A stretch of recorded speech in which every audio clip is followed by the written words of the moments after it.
Hi, miss. Table for two. Makikipag-eyeball ako. Oh, gusto niyo ba ng medyo private na area or okay lang sa inyo sa hallway? Medyo private. Okay, this way. Here, ma'am. Pasensya ka naman sa first time ko kasi to. Nakikita ko sa'yo yung college era ko. Kabahan talaga ako ng sobrang. Would you like some water or tea while waiting? Sige, water. Here's your water, ma'am. Thank you.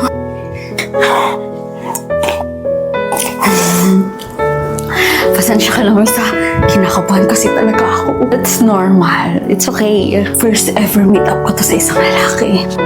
Okay ba ako? What do you think? Maganda ba ako? Hindi pa ako haggard? Gusto mo ba na a little makeover? Really?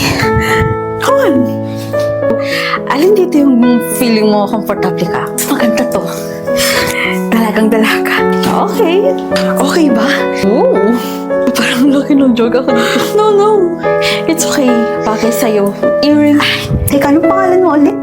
Joanna. Thank you, Joanna. Sobrang guardian angel kita. Sure ako.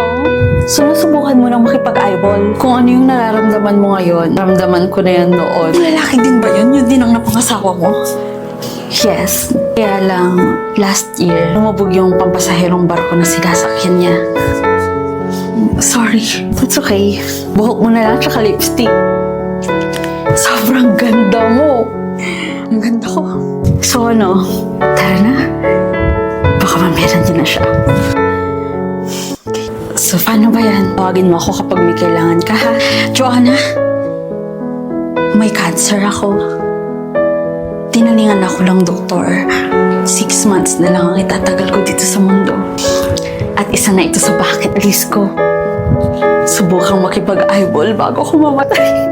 Alam mo, walang imposible sa Diyos. Mangyayari ang himala sa hindi mo inaasahang pagkakataon. Grateful ako na nakilala din kita. Hanga ako sa pinapakita mong positivity. Joanna, nandiyan yung kadate ko.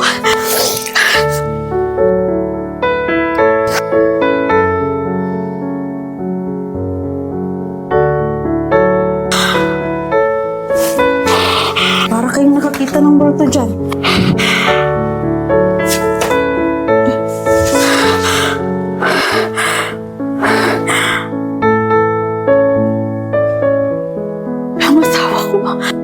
Si Sir Angelo po? Patay na po sila last year. Buhay ang asawa ko. Sigurado ako na binalita sa atin na lumubog yung barkong sinasakyan ni Sir Angelo. Joanna? Ay, yes. Aalis na kami. You look familiar. Kilala mo siya? Hindi kami magkakilala. Sige na. Bakit parang wala siyang maalala, madam? Tapos may dinidate siyang ibang babae? Hindi niya pa alam na asawa niya kayo? Na may asawa siya? Na nangungulila sa kanya? Teka. Isa si Sir Angelo sa bumuo ng restaurant na to. Hindi kaya may Alzheimer si Sir Angelo? Kaya hindi niya maalala lahat? Joanna, para talaga kami magkakilala eh. May asawa na siya pero namatay. Dahil mubog yung sinasakyan niyang pampasaherong barko. Bakit? Kilala mo siya? Really? Antayin mo ko dito. Babalik ako.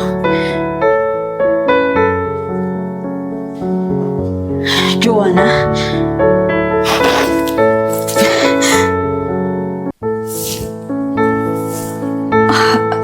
Hi?